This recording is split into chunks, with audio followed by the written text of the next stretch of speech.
ನಮಸ್ಕಾರ. ಇವತ್ತು ನಾನು ನಿಮ್ಮಲ್ಲಿ ಒಂದು ರಿಕ್ವೆಸ್ಟನ್ನು ಮಾಡಕ್ಕೆ ಬಂದಿದ್ದೀನಿ.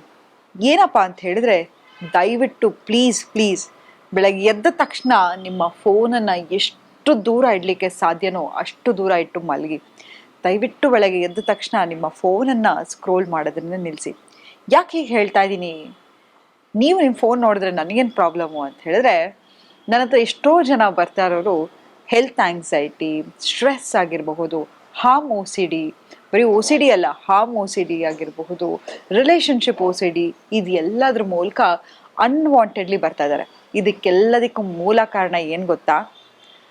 ಏನಪ್ಪ ಅಂತ ಹೇಳಿದ್ರೆ, ಆಲ್ ಥ್ಯಾಂಕ್ಸ್ ಟು ಟೆಕ್ನಾಲಜಿ ಮತ್ತು ನಿಮ್ಮ ಫೋನ್. ನೋಡಿ, ಕಾರಣ ಇಲ್ಲದೆ ನಿಮಗೆ ಸ್ಟ್ರೆಸ್ಫುಲ್ ಅನಿಸ್ತಾ ಇರುತ್ತೆ. ಆಂಗ್ಸೈಟಿ, ಸದಾ ನಿಮ್ಮ ಬಾಡಿ ಫೈಟ್ ಆರ್ ಫ್ಲೈಟ್ ರೆಸ್ಪಾನ್ಸಲ್ಲಿ ಇರುತ್ತೆ. ನೋಡಿ, ನಮ್ಮ ಮೆದುಳಿನ ಕೆಲಸ ಏನಪ್ಪ ಅಂತ ಹೇಳಿದ್ರೆ ಸದಾ ನಿಮಗೆ ಎಚ್ಚರಿಸ್ತಾ ಇರುತ್ತೆ. ನೋಡಿ, ಏನಾರು ಆಗ್ಬೋದು. ಎಕ್ಸಾಂಪಲ್, ನಾನು ಇವಾಗ ಒಂದು ಕಲ್ಲು ನಿಮ್ಗೆ ಹೊಡಿತೀನಿ ಅಂತ ಹೇಳಿದ್ರೆ ನೀವು ತಕ್ಷಣ ಹೀಗೆ ಹಿಂದೆ ಹೋಗ್ತೀರಾ ಅಲ್ವಾ?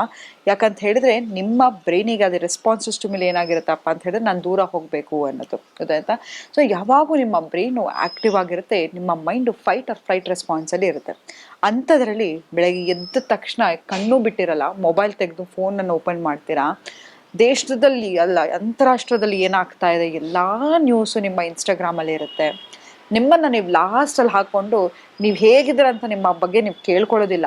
ಗುಡ್ ಮಾರ್ನಿಂಗ್ ಯಾರು ಮೆಸೇಜ್ ಹಾಕಿದ್ದಾರೆ, ಗುಡ್ ನೈಟ್ ಹಾಕಿದ್ದಾರೆ, ಲಾಸ್ಟ್ ಸೀನ್ ಎಷ್ಟೊತ್ತಿಗಿತ್ತು, ಯಾರು ಏನು ಪೋಸ್ಟ್ ಮಾಡಿದ್ದಾರೆ, ಯಾರು ಒಂದು ವೆಕೇಶನ್ ಹೋಗಿದ್ದಾರಾ, ನಾನು ಇಲ್ಲೇ ಇದ್ದೀನಲ್ಲ, ಹೀಗೆ ಸಬ್ಕಾನ್ಷಿಯಸ್ಲಿ ನಿಮ್ಮನ್ನು ನೀವು ಕಂಪೇರ್ ಮಾಡ್ಕೋತಾ ಹೋಗ್ತೀರಾ. ನೋಡಿ, ನಾನು ಇಲ್ಲಿ ಕೂತು ನಿಮ್ಮ ಮುಂದೆ ಮಾತಾಡ್ತಾ ಇದ್ದೀನಿ ಅಂತ ಹೇಳಿದ್ರೆ ನನ್ನ ದುಃಖದ ಬಗ್ಗೆ ಮಾತಾಡಲ್ಲ, ನನ್ನಲ್ಲಿ ಆಗ್ತಿರತಕ್ಕಂಥ ನೋವು ಬಗ್ಗೆ ಮಾತಾಡಲ್ಲ, ಅಥವಾ ನನ್ನ ಕಷ್ಟಗಳನ್ನು ನಿಮ್ಮ ಹತ್ರ ಹೇಳ್ಕೊಡಲ್ಲ. ಏನು ಖುಷಿಯಾಗಿರುತ್ತೆ ಒಂದು ಬ್ಯೂಟಿಫುಲ್ ಪಿಕ್ಚರನ್ನು ನಾನು ಕೊಡ್ತಾ ಇದ್ದೀನಿ, ಅದು ಕೂಡ ಸುಳ್ಳು. ಯಾಕಂತ ಹೇಳಿದ್ರೆ ಸೋಷಿಯಲ್ ಮೀಡಿಯಾ ಅನ್ನೋದು ಏನಪ್ಪ ಅಂತ ಹೇಳಿದ್ರೆ ನಿಮಗೆ ಅದು ಇನ್ನೊಂದು ಬಣ್ಣದ ಲೋಕನೇ ಹೌದು. ಎಲ್ಲವೂ ಬ್ಯೂಟಿಫುಲ್ ಆಗಿರುತ್ತೆ. ಇವತ್ತು ನಾನೊಂದು ಫೋಟೋ ಹಾಕ್ತೀನಿ ಅಂತ ಹೇಳಿದ್ರು ನಾನು ಎಷ್ಟು ಚೆನ್ನಾಗಿ ಕಾಣಿಸ್ಲಿಕ್ಕೆ ಸಾಧ್ಯನೋ ಅಂತ ಅಷ್ಟು ಎಲ್ಲ ಫಿಲ್ಟರ್ಗಳನ್ನು ಹಾಕಿ ನನ್ನ ಬಾಡಿಯನ್ನು ಫೋಟೋಶಾಪ್ ಮಾಡಿ ಎಲ್ಲವನ್ನು ಹಾಕ್ತಾ ಹೋಗ್ತೀವಿ ಹೊತ್ತು ಯಾರು ನಿಜವಾದ ರೂಪವನ್ನು ತೋರಿಸ್ತಾ ಹೋಗಲ್ಲ.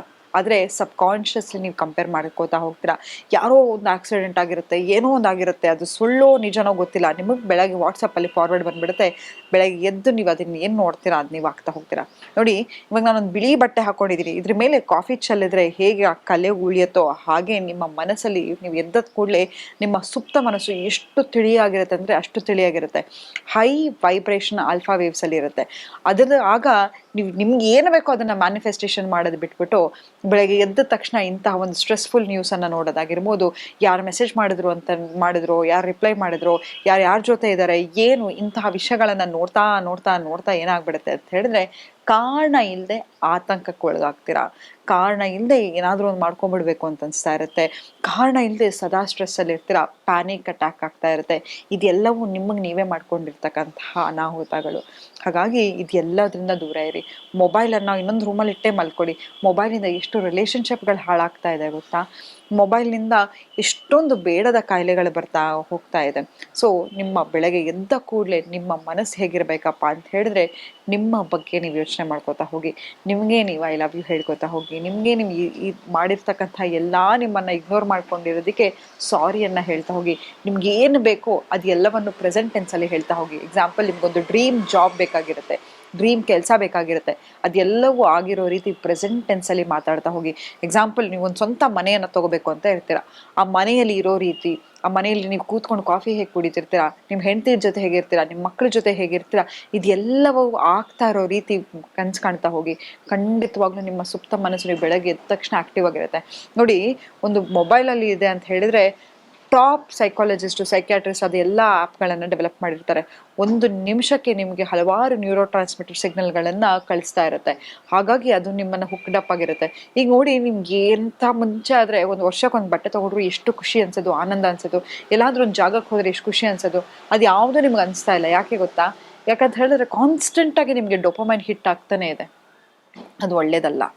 ಭಾವನೆ ಅನ್ನೋದು ಯಾವುದೇ ಅತಿಯಾಗಿ ಹೆಚ್ಚಾದ್ರೂ ಕೂಡ ನೋಡಿ ಅದನ್ನ ಹೇಳ್ತಾರೆ ಇನ್ ನನ್ ಯಾಂಗ್ ಎನರ್ಜಿ ಯಾವ್ದು ಅತಿಯಾಗಿರುತ್ತೋ ಅದು ಕಡಿಮೆ ಆಗ್ಲೇಬೇಕು. ಸೈನಸಾಯ್ಡಲ್ ವೇವ್ ತರ ನಮ್ಮ ಜೀವನ ಅಂತ ಹೇಳ್ತಾ ಇರ್ತೀನಿ.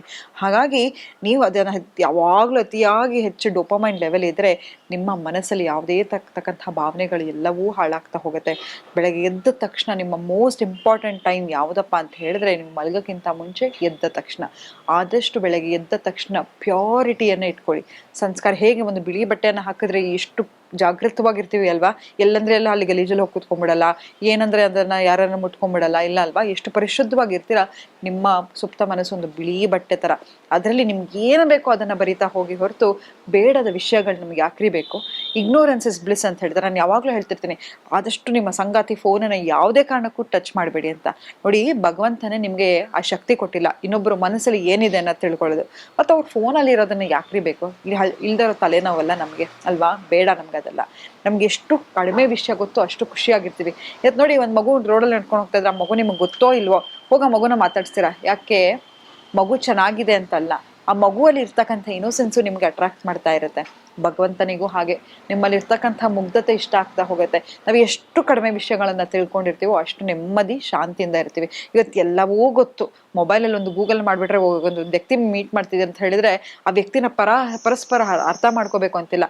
ಆತನ ಇನ್ಸ್ಟಾಗ್ರಾಮು, ಆಕೆ ಇನ್ಸ್ಟಾಗ್ರಾಮ್ ನೋಡಿದ್ರೆ ನಮಗೆಲ್ಲ ಗೊತ್ತಾಗ್ಬಿಡುತ್ತೆ, ಅಥವಾ ಗೂಗಲ್ ಮಾಡಿದ್ರೆ ಗೊತ್ತಾಗ್ಬಿಡುತ್ತೆ, ಎಲ್ಲವೂ ಗೊತ್ತಾಗ್ತಿರುತ್ತೆ. ಒಬ್ಬರನ್ನೊಬ್ರು ಎಷ್ಟೋ ಸತಿ ಮೀಟ್ ಮಾಡಿರ್ತೀವಿ.